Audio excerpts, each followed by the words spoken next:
Hello, welcome to the Grief Retreat. I'm Lucy. And I'm Sam. I'm a rapid transformational therapist. And I'm a grief recovery method specialist. And together we're going to take you on the grief recovery process.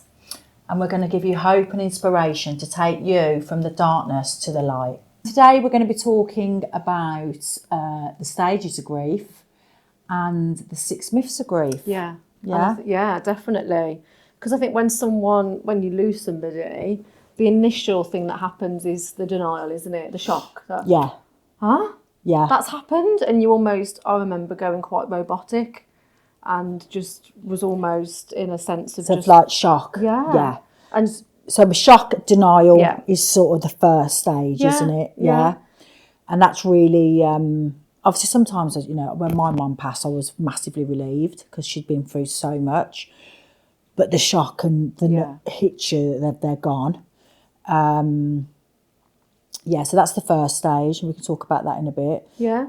And then we've got the anger, which is what I'm watching my mum experience at the moment. She's just lost her dad a week ago, so she's fully in the anger zone at the moment. Yeah. But that's quite a big emotion for a lot of people to deal with, isn't it? Because it affects everything that's going on in your life. Yeah. Your relationships, your Everything, parenting, your friendships. Because you're lashing out, you're angry at everything. You don't understand why. They don't understand why. Your tolerance level goes to your boots. Yeah, absolutely. Yeah. Anger's a huge effect of grief. A lot of people experience anger. Yeah. And if it's not anger, it will be anxiety. Yes. The massive anxiety, and or both. Yeah. Anger, anxiety. I had a conversation actually with my dad last week, and I was telling him what we're doing, and I was saying, don't worry, Dad, I'm not going to be sharing all our intimate secrets. We're just talking about grief, and I asked him a couple of questions, and he won't mind me sharing this. He said, Sam, I'll never forget when Zoe died, my sister, which is his daughter. He said, and I went to the shop, and everyone in the shop was laughing.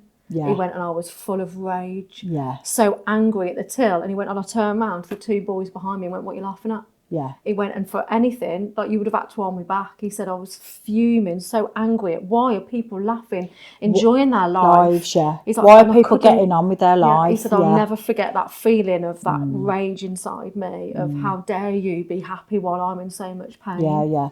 I experienced that a lot though. I used to see people being happy on Facebook. Oh, I've had the most amazing day. I'm going here, and I think I just lost my marriage and all that, and all my parents. Why is your life so amazing? Yeah. And it wasn't me hating on anybody. No. It was just like, why is my life falling apart and everyone else looks like they're having a great time? And I think the anger would come into maybe, I remember a friend, she probably did support me, but it didn't feel like it. So I was like, right, you're out of here and you're gone. Yeah.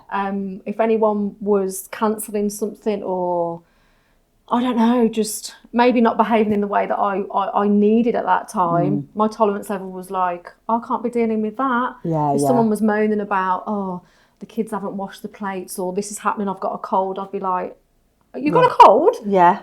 You want to step into my life for a minute? I know, and that anger would be like bubbling to the surface all the time. Yeah. And then you've got bargaining, which is when you're kind of getting used to what life would be like, what life is like without that person around, isn't it? Yeah. It's trying to make sense but of them not being it's here. trying to find a new life again, isn't it? So you're stuck now. That old life's gone. Yeah. Where's that old life gone? Where, that person's gone. Everything I did with that person, all the times we shared together, the memories. I'm now in this new life. Yeah. It's like, how do I live? How do I live now? And the bargaining of, could I have done something to prevent it? Should I have said this? Yeah, yeah. I remember doing that for sure when my sister died. That was really quite a hard one for me. I think I don't even know how I can say it. I think being a nurse. Yeah. And thinking, should I have asked? Oh. I know. Should I have asked more questions? I know. I think a lot of that again is guilt. We're left with the guilt, aren't we? But I think bargaining is a big one for maybe parents who have lost a child. Of could I have done something more? I've watched my parents do that themselves. Yeah, yeah. Especially my mum. Could I have done something to save Zoe? Absolutely not. Yeah. But I think it's that's a big one for a lot of people. Absolutely. And I suppose not just for grief of death, but friendships, relationships, financial, everything we spoke about. Yeah, well, everything yours could I you have could have done more, could have done something different. And Yeah. listen, there's lots of things in life we could have done different, and Yeah. you know, we've all got regrets. But we have to let go of that, and Accept we and have forgive. to accept, forgive, and let go. Yeah. Because if we don't, we're just held on to all this pain. So I had the same. Obviously, I found my stepdad dead, and I'd only just left him like 3 or 4 hours before. Wow. And so, you know, the last thing we did was he gave me a shopping list, and I went shopping for him and bought his food back, and it wasn't great. I'd gotten some antibiotics. And this is 12 days after I buried my mum. So he's like literally, you know, obviously he's in pain and he's not feeling great. And so I had to leave because I was getting a table delivered to my new property. I left my husband, obviously. So Oh, wow. then I'm like, I know. And I'm just like, well, what if I hadn't left? What if I didn't have that table being delivered? What if I was still with my husband? What about this? I could have been there. You know, maybe if he'd had this heart attack, I could have got someone there straight away. And you're left with all that guilt. Yeah. And all that blame. And all that shame. blame. I should have And then been. it just strips you of everything that you truly are. Yeah, And it that does. You disconnects that trust with yourself as yeah, well. oh God, you question And you start questioning all your everything. decisions and Oh everything. God, over everything. And then you've And got obviously then this leads to, which is the next stage, depression. So you the go unbearable sadness. in unbearable pain where I can't even describe it. it's Can not, you? I can't. I can't think of anything unless the people that are watching will be like hopefully nodding, going, "Oh my goodness, yeah, that's me too." I just can't even find a word to describe that. The pain, pain of that the sadness. overwhelming pain. It's excruciating. It is. I mean, it's like I used to wake up in the morning and just be like, like literally for them couple of seconds, obviously I'd forget, and then it would hit me all again, and I'd just be like, oh my God, the pain was here. I used to have dreams.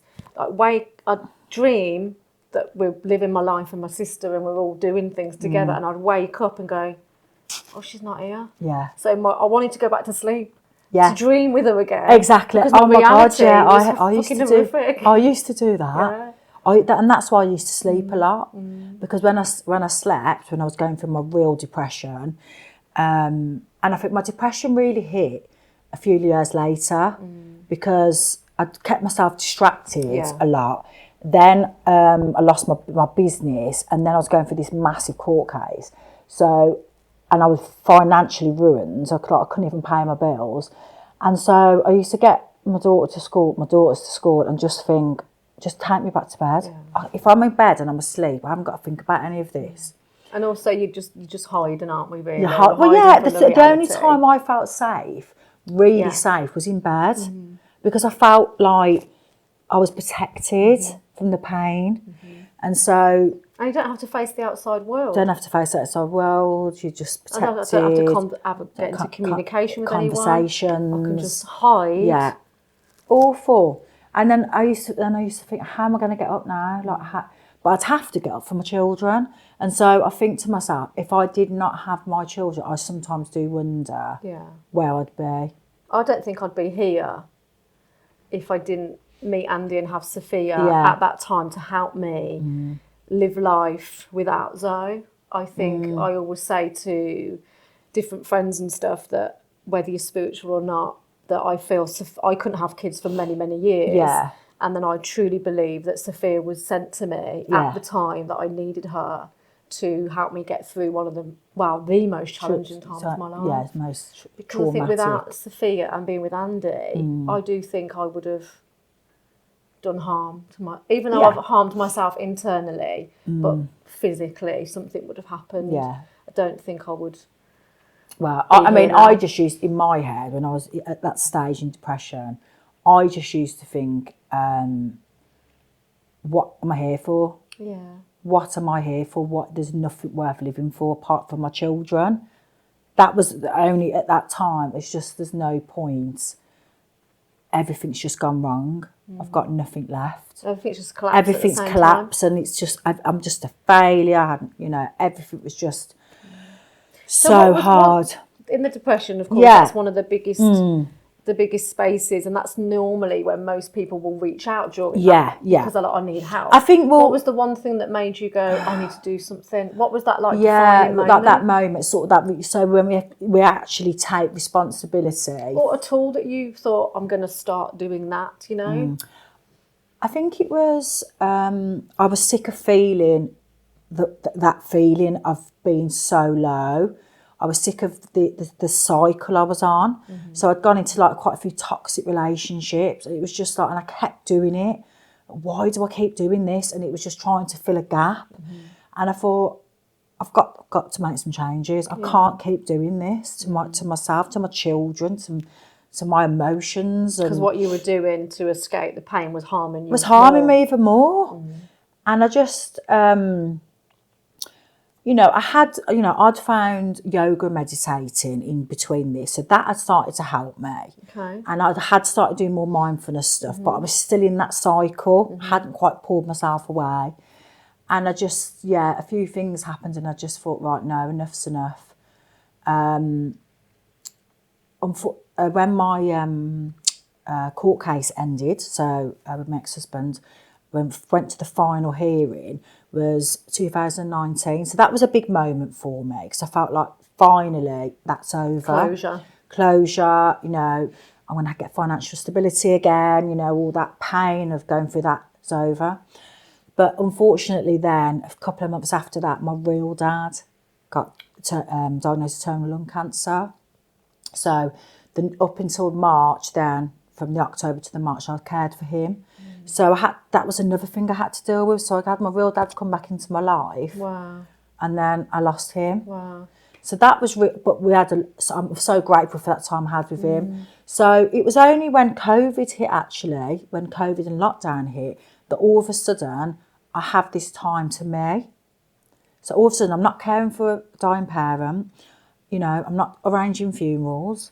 I'm not going to court and dealing with all that. Nothing external. Nothing external was there. I was obviously COVID was horrific and all that was going on. Obviously that was horrendous, but I actually had some time for me again, and so I thought, I want to give back. I need to find and talk about obviously acceptance, and then we talk about the 6 meaning in the stages is finding meaning again, healing, meaning, purpose, and I needed to find myself again.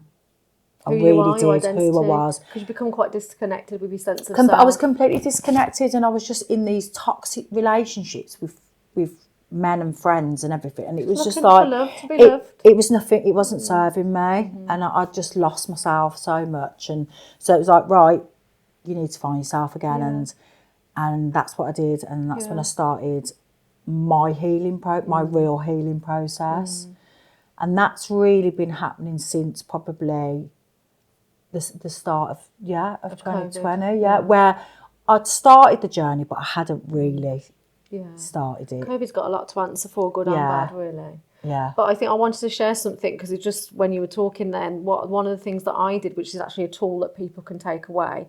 So I remember just being in bed, Sophia's new at school, I'm in the depths of despair, I'm in the middle of the eye of the storm, I'm depressed, anxious, sad, crying all the time, not eating, doing all these things that we talked about. Yeah. And it went on for a couple of weeks, and then I just thought enough's enough. And it was actually, you probably heard of Mal Robbins. Yeah. So she teaches this technique called 5, 4, 3, 2, 1. How easy is that? So before you need to go and do anything that's hard, and at that time, getting up and going to the kitchen to get a good drink was hard. Yeah. Getting in the shower. Simple daily tasks. Was brutal. Yeah. Looking in the mirror was horrific. Yeah. So I was like, right, one day at a time, one morning at a time. And if I can just do one extra thing each day over a period of time, I'll be up and living and doing things. Yeah. So I just did the 5, 4, 3, 2, 1. I'd wake up in the morning and just put the quilt back over, get Sophia to school, come back and get into bed. And I'd be like, right, now you ready? And I'd give myself a time block. Yeah. And I'd be like, you've got until 11 to have a shower and have a cup of tea and have a bowl of cereal. And then you can go and lie back down. And I'd be like, you ready?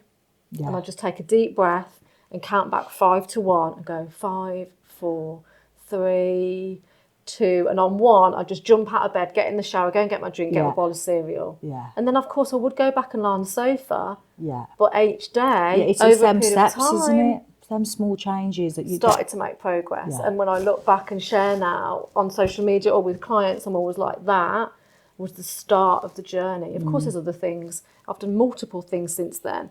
But that was that one little thing that everyone can do that's free. Yeah. Just to go and make yourself a cup of tea. Because I think when you're in that heaviness, everything feels so big. Cooking a meal is like, I don't cook anyway, but it's the worst thing for you, isn't it? It's Well, so it's so funny.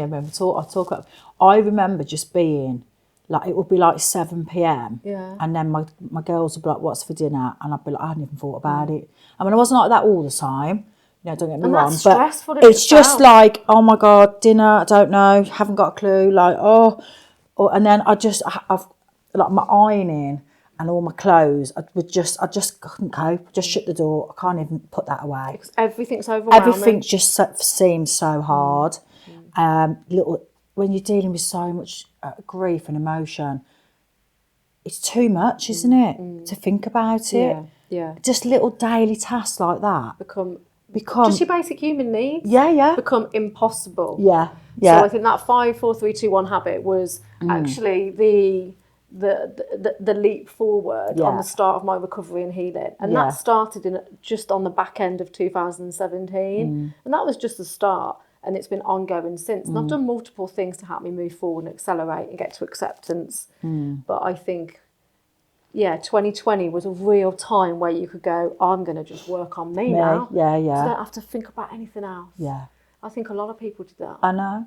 Yeah, definitely. I think, I always say the 3 fundamental changes you have to make: self-love, self-care, and self-belief. That's been huge. Them 3 things are huge. And I think in my grief programme, it's where I start immediately. We've got to start taking care of you.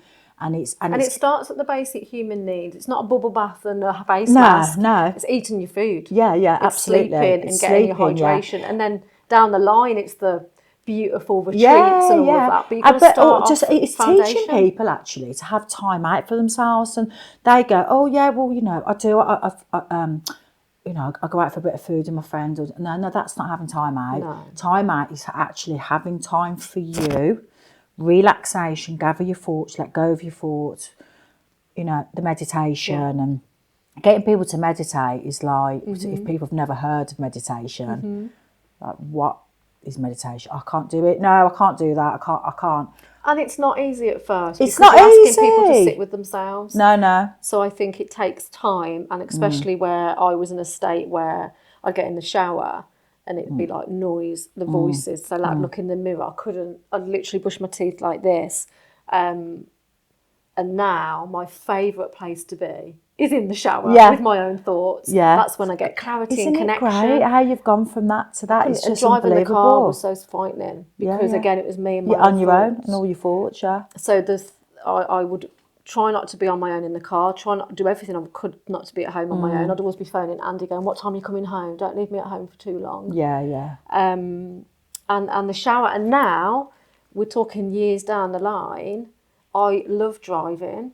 I love being in the shower because I love just hearing me. Yeah. And I don't hear those negative voices. And if I do for a moment, because we all do sometimes, doing this, I was like, oh, can you do it? Yeah. But I can replace it very quickly. I have one voice What and it's do you mine. What do you think was your turning point for you, where you just said, no, I can't do this anymore? I think it was just being at home on the sofa, almost and no one sees these things. No. Like, this is hidden. Yeah, absolutely. No one used to And see having those me do intrusive it. thoughts. Yeah. And not even having them, like literally visualising things happening. And I was like, I can't do that to my mum and dad. Yeah. And I can't do it to little Sophia. Yeah. And I've built this incredible life, and I've already been through so much already with divorce and financial and stuff. Yeah. No, I've come on and almost literally, and then just. But I'm reaching out for help then. Yeah, it's taking though, and I think this is where a lot of people struggle, and it's taking that 1% responsibility of saying, the only person who can change this is you. Yeah. So we all get stuck in grief. So, and I hate to say these words, but we all play the victim. We are victims. I'm not saying that, but we get in victim mode. So when we're in victim Which mode, is very different, isn't it? Like, yeah, it is. You know, we are all victims. We've been through grief. We've been through pain. This has happened to me. That's happened to me. You know, but we get stuck in that mode, and when we're stuck in that mode, we can't grow. We can't get out of it. So it's just saying, okay, I'm going to take that 1% responsibility and say, yes, this has happened to me. Yeah. This is what my life is. But I'm the one who's it's my reaction. I've got to change. I remember someone at a business call that I was on, and they said this big statement. Most people have probably seen it.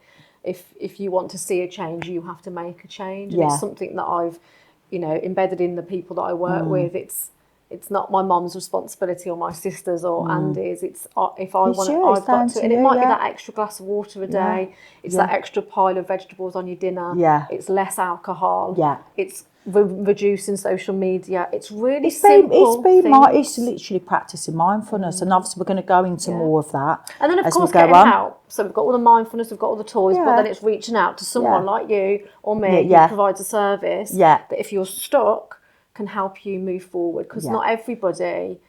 And so many people get stuck. Loads of people. You get stuck in grief. You lose yourself, your identity, and you feel empty and lost. And sometimes what I found was you'd have more triggers, a little bit like maybe another loss or something would happen and you'd spiral back down. And I was finding that I was doing the water, nutrition, sleep, supplements, getting out in nature. But then when something happened, I've dipped so far back. So that was when I was like, I need to do something, which is my rapid transformational therapy, which is the coaching, which is actually because it's emotional healing. Yeah. So what you're doing on the surface is great, but what you haven't done is released. Underneath, it's all here, and people know that obviously we hold on to so much pain.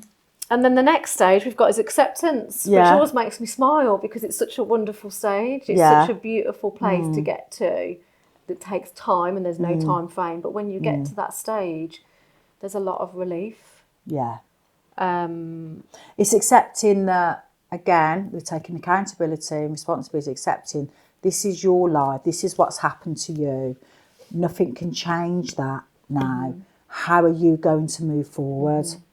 And this will link in with the misconceptions around grief, but when people like tell you to fill the void, fill the hole, and you're like, no, this black hole that the loss has left is okay to be a hole, and I'm going to build a new life around it. You've built a new life around divorce and financial, you've got a new business, you're moving forward. Well, you've had to, you create a new life. New memories, new experiences. New experiences. You don't forget your old life, but you create a new life for yourself. And we're not saying we're always recovering. We're not saying your grief's going to completely go. No. But we ease your pain, release that pain, and you could have that new life. And exactly what you've just said. There's a defining line then between when I, have conversations with my family about life before Zoe died and how it was, and there's life after. Yeah. And we're all that's close family, but we're all so different in incredible ways and really sad ways. Yeah. But we're all building a new life and experience around this whole, because there was a time where we would get together on Zoe's birthday and anniversary. Oh man, we couldn't even look at each other. We'd struggle to be in the same room. We couldn't play her music. Yeah. Last year was the first year that we went back to that memory that caused so much pain. And we all celebrated, we played music, we talked about her. We booked family trips for this year and it felt beautiful. Yeah. And they say that when you can go back to a place that hurt you and create a new memory in it. It's great. You're healing, you're moving forward. So when so every time I think of my mum, dad, stepdad now, I think I used to, like you, just cry. I'd cry. Any little thing, any song, anything, a picture. Now I smile. Yeah, me too. I smile and I'm like, I remember that. We had such a great time. We did that, we did this, we went there. And it doesn't make me sad anymore. It makes me happy. And it does take a long time to get to that point.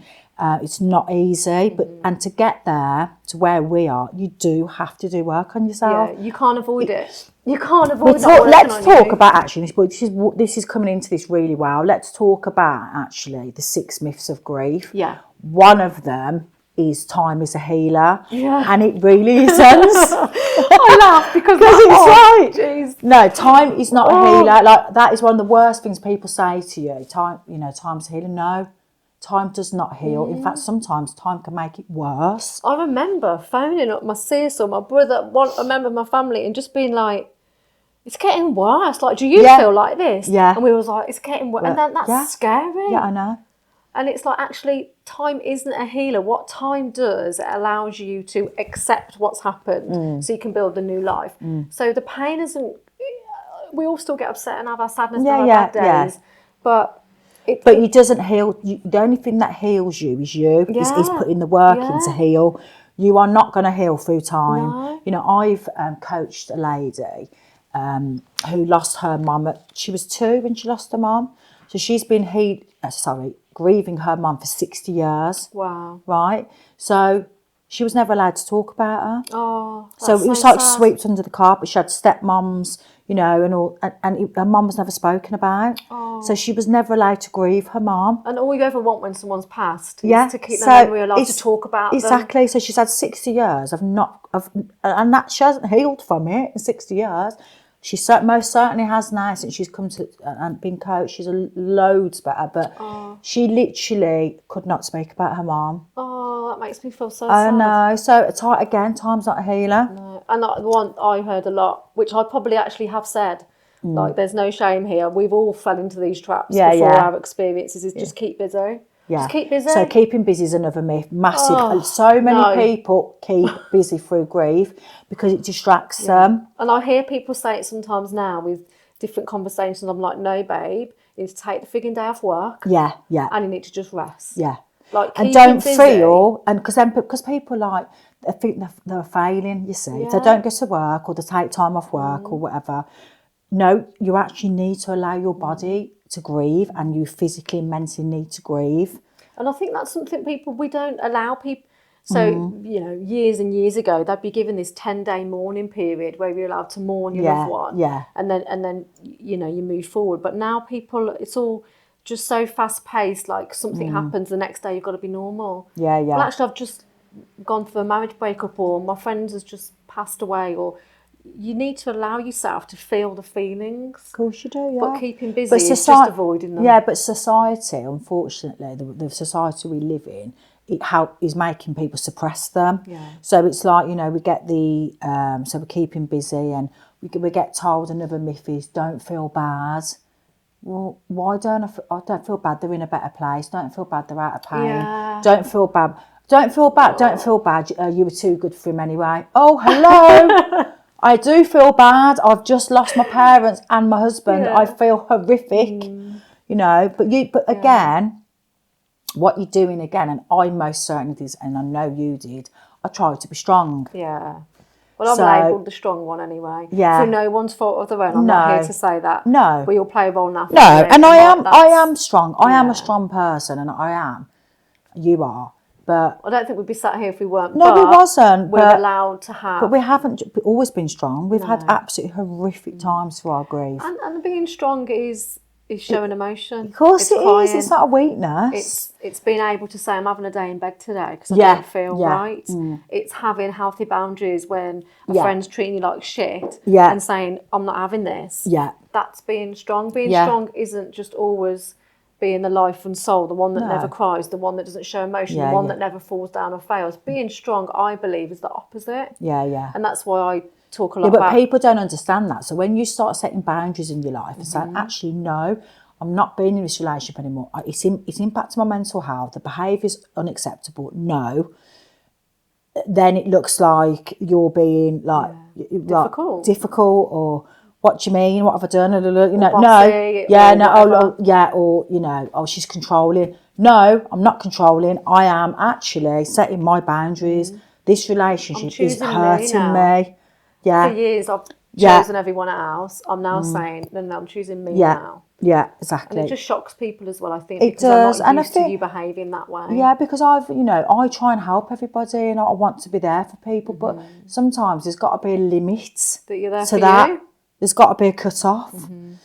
Absolutely. So another one is replace the loss. So Yeah. you know, your dog dies, get another dog. Yeah. You got other friends, and parents told me this one that people would say to them, you know, but you've got 3 other kids. And I think I will be brutally honest here. There have been times during the journey that me and my sister and brother probably have said to my parents, but we're here too. Yeah. Because they were so focused on Zoe. Yeah. Everything about Zoe. There were times through no fault of their own grief, that we felt a little bit invisible. Yeah. But I think replacing the loss, you just can't. No. Like, that's But again, it's like I associate the impossible. replace to loss to obviously me and my ex-husband splitting up, and you know, a lot of people would say to me, "Oh, you can do better anyway," or "There's plenty more fish in the sea. You'll "There's get plenty another more fish." one. Yeah, and you know, and I think, well, actually, I was, you know, that was my marriage. That was 14 years with someone, and you know, I thought that person was for me, and obviously, you know, I've learned, you know, that wasn't meant to be. But I'm never going to replace him. No. I'm never going to replace that marriage. No. It will be another relationship. one It'll be a that's fresh completely new and one, different. You know, hopefully one day that will happen. But I'm just, you know, I'm never going to replace that marriage, and that's that, and that's I've realised that. Actually, the thing we haven't really touched upon as well is like baby loss and miscarriage. And when you do have a miscarriage, I remember someone saying to me, you know, we'll just try again. And I'm like, yeah, that's fine, but I've still lost exactly a baby like last week. So I can try again, and I will, and we will have future treatment.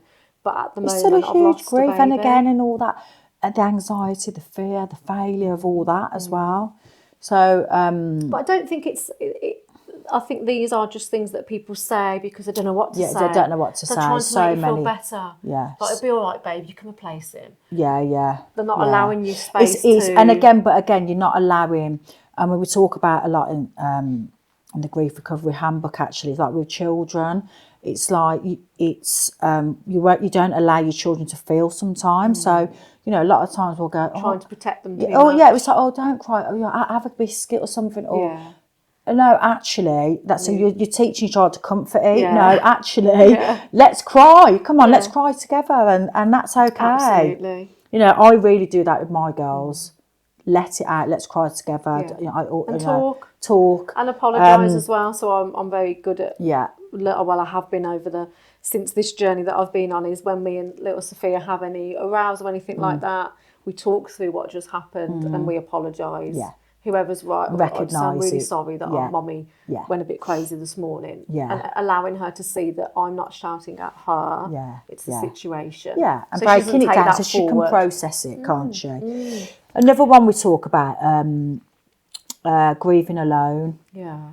Grieving alone is a myth. So I most certainly did that a lot, because Yeah. the reason why I was grieving alone, because I wanted to look strong. Yeah. So I'd always look like, oh, look at her, she's hardest one, amazing, she's actually. doing this, she's organising a charity event and she's raised money, and look at her, she's done that. And Isn't she strong? Isn't she amazing? Isn't she Look at strong? her. Yeah, and that felt good, and Yeah. that did help me. But then I'd go home and cry myself to sleep. Yeah. Absolutely. So- totally relate. And it's just why I think You almost live in 2 lives, because Yeah. I remember having to do work calls and I'd be on the sofa in tears, and then I'd put myself together for a work call and be all like, Yeah. and then I'd collapse again. And then but you kind of are grieving alone, but you don't need to. Yeah, you absolutely don't need to. But then again, who do you grieve with? Because I think to myself, some people You feel like you don't want to burden people. Yeah, with it. so my family, you know, that's okay. My family are fine, you know, but some friends you just wouldn't want to put on them, or she's again going on about it. It's been 4 years and she's still going on about it. Yeah. Do you know what I mean? Yeah. Oh, she's still putting stuff on Facebook. Here she goes again. God, she's going to never stop. Yeah. And it's like, and that's just the way, Yeah. my way of dealing with it. And I needed to reach out, but we've all done external validation, Yeah. searching for love externally. oh, absolutely, Like the promotion at work, or Yeah. the friendship, or do the post about everywhere that I went over the last 2 weeks so everyone can see where I've been. Yeah. But I think, you know, we need to find those people that we can grieve with. Yeah. And I think it's important though. I mean, me and you were quite big on Facebook, aren't we? We like to reach out and put how we feel. Yeah. And I think I got ridiculed for that quite a lot. And I think that's really unfair. I think people, if they're brave enough to do that, not everybody is. Yeah. If you're brave enough to reach out on Facebook and be honest and real, do it. Yeah. Don't ever stop how you feel, and don't ever be judged by and change who you are. change who you are. I come off Facebook for 18 months because I was sick of people saying, why have you put that on Facebook? Why it's like you're attention seeking. Everyone's bored of it now. I'm like, I am attention seeking. yeah, I am. I'm sorry. really struggling with life. Yeah, it was my bit of therapy. I put it out there. Yeah, to get 200 likes, whatever. It made me feel better at that time. Yeah. Was it the right thing to do? No, but maybe it's short, not. Short term. It was my pain kept you relief going, at that didn't it? time, and no one should judge that. I don't think anyone should feel. Yeah. Anyone should. If reaching out can save what it can, because I know for a fact I've put stuff on Facebook and people have messaged me saying thank you so much for putting that up today, because you have Absolutely. made me feel so much better. And like you said, each to their own. It's It's individualised. individual. Like, we shouldn't judge. And if I look back over my whole life, when I've been in times of struggle and strife and change and fear, so for example, when I was going through the IVF experience and miscarriage, what did I do? I went onto social media, I found groups, I looked at other people that were going through the same experience, I followed them, I got ideas, I got free therapy, because through their posts and their story sharing and their experiences, I was able to go, right, I'm going to do that, I'm going to do that. Yeah, Without Mel Robbins sharing the 5, 3, 2, 1 rule on social media, Exactly. that wouldn't have got me out of bed. Yeah. And I'm very much like you, and I'm not doing it. Maybe years ago, yes, I did do it for external validation. Look at me, everyone, because I need love. I'm broken. Yeah, absolutely, But actually now, I post because I want to. I post because I love getting messages of people saying, you know, thank you for sharing that. Because I just think if I can help one person's journey move forward 1%. Yeah. And also, it's a bit like, I can, like when I've typed it out or You share feel better, don't you? You've experience, released. I've released it a little bit. Like I did a post yesterday. Journaling? Yeah, I did a post yesterday because I felt, I felt for the first time in a long time actually. I felt a bit down yesterday, and it was a couple of events that made me feel like. And I've put it on Facebook because for me, I don't want people to think, oh, I still don't get down and I'm not still vulnerable because of what I do. I am, and I want people to see my vulnerability as well as me doing well, because I want to be real about the recovery. It's not always plain sailing. Obviously, it's, them days happen to me a lot less now. Yeah, of course. And I know how to get through them and pull myself through them. I don't beat myself up about them. I don't put pressure on myself like I used to. You allow yourself to feel those moments. I have to pour, and I learn from them. But there will be people listening to this who are thinking, will I do that? Or this is my tool to help me. So there's a lot of people who use social media who we mentioned earlier don't post or comment, but they watch everyone's post. Yeah. They could be in the depths of despair at home, I know. and your posts are what are getting them up in the morning. Exactly. But there, I have loads of friends who are on social who don't use it for the same purpose as me. But it we're doesn't on matter. We're on there for a very different reason. But everyone's got their own purpose and platform. Do whatever you want. I mean, I think it's worse personally if you are going through that and then you're just posting your good things. Because it's like, it's not real. No, and obviously some people can't do that, and I get that. And some people don't know how to reach out on social media. They don't want to look weak. Yeah. But I think if we all was a bit more real and honest, people would find it easier. I feel less alone. Yeah. Because, we could talk about social media all day. Oh, yeah, I know. But I think it is. It's finding, it's not getting sucked into the myths because they actually do damage you. Because if you're told, don't feel bad, replace the lost, grieve alone, just give it some time, be strong for others, keep busy. Yeah. Oh my goodness, like all those things really are just so masking, dangerous. suppressing. So dangerous. They're damaging you. So just be mindful of dangerous. maybe who you take advice off. Like love people around you, but be mindful they might be just saying things because they don't know what else to say. And this isn't factual. Yeah. And I think one thing for me that I've found is some people can be quite cruel actually when you're going through grief.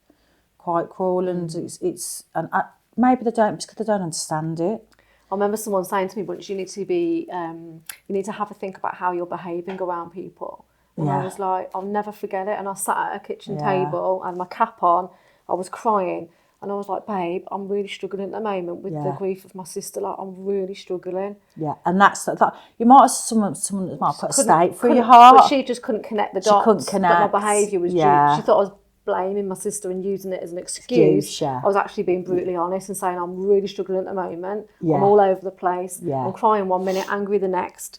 I'm scared of losing things, so I get defensive. Yeah, I'm like that. I'm like a spinning wheel, spiraling. I don't know what I'm doing myself. yeah, But to hear someone say those, I've never forgot them. yeah. The Never. one words I never forgot when someone said to me that they were bored of my pity party. God. I was like, oh, hello. Because I love this. I love being in this pity party. It's so much fun. Yeah, come and join me. Do you know what I mean? I'm like, wow, who wants to feel? It like literally felt like someone put a stake through my heart that day. It's like, I'm in the depths of my grief here. But again, I've had to realise that people don't understand unless they've been through it and experienced it. They don't understand. People just say stuff. They just... Yeah, but it can't. Some stuff is be cruel, damaging. isn't it? So Well, it damages your self-belief, self-worth, yeah, your and then confidence, 'cause that you're strips questioning me. yourself again. That one you know. sentence affected then how I moved forward in Yeah. my business. Yeah, Because I was very mindful of how am I behaving. yeah, And then yeah. I was all like, oh, I'm not going to behave in any way. And I withdrew and stopped building the business. Actually, that's the first time I've shared that. Yeah, Because I just withdrew then and thought, I'm not going to do it. Yeah. Because I don't want to upset anyone. yeah, And I think just to go back to the stages of grief now, even though there is these 6 stages which we talk about, they're not Yeah. linear. They're not linear, are they? So you don't go from one stage to the other No, over a no. period of time. No, you can jump from commit. stage to stage. Yeah, You- you can be in depression for years or just being shot for a few months. There's no sort There's of no rules. There's no rules on And it. we could lose the same person, and our journey will be completely Oh, different. absolutely. Everyone's grief journey is different, and we all react to grief differently. That is a definite. Thank you for listening, and we're going to move on to the next episode now. Thank you.